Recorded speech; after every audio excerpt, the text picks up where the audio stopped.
le 4 mai 1979 au Royaume-Uni et le 4 novembre 1980 aux États-Unis, la mondialisation dérégulée est née à l'occasion de l'élection de Margaret Thatcher puis de Ronald Reagan. Cette mondialisation dérégulée s'est accélérée et amplifiée avec la chute du mur de Berlin et l'effondrement de l'Union soviétique. 29 ans plus tard, la mondialisation dérégulée s'est abîmée lors de la déflagration de Lehman Brothers le 15 septembre 2008. Depuis cette date, elle n'a survécu que sous la forme d'une économie de bulles. Trop peu de leçons ont été tirées après la crise de 2008 et le monde a continué à s'enfoncer dans les excès de l'endettement. L'Europe n'a pas particulièrement bien géré la crise de 2008. Elle a payé un lourd tribut en termes de chute de l'activité et de hausse du chômage.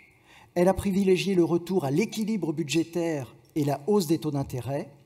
Et aux yeux d'un certain nombre d'observateurs, elle a enfermé ses établissements financiers dans un carcan réglementaire et fiscal.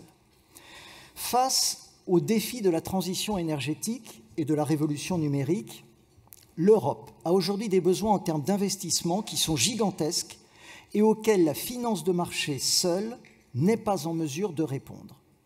Non seulement l'intermédiation bancaire n'est pas morte, mais les établissements financiers ont montré, à l'occasion de la crise du Covid-19, qu'ils représentent un service essentiel et indispensable pour la résilience de nos sociétés. Ils ont contribué à éviter la dislocation de l'économie et sont devenus l'instrument privilégié des politiques de soutien aux entreprises et de relance de l'investissement.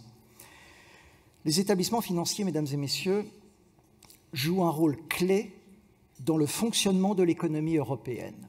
Mais nous devons aujourd'hui reconnaître que l'intermédiation bancaire a un coût qui est désormais trop élevé et qui pénalise l'ensemble du système financier européen.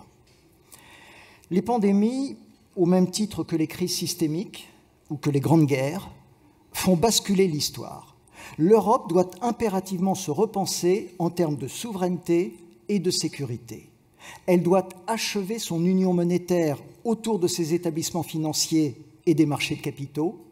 Elle doit lancer son union économique autour du gigantesque plan de relance de 750 milliards d'euros.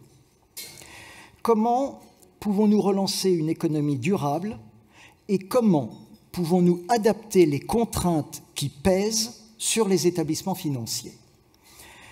Le CRSF regroupe tous les grands établissements financiers de la place et un certain nombre d'établissements plus modestes.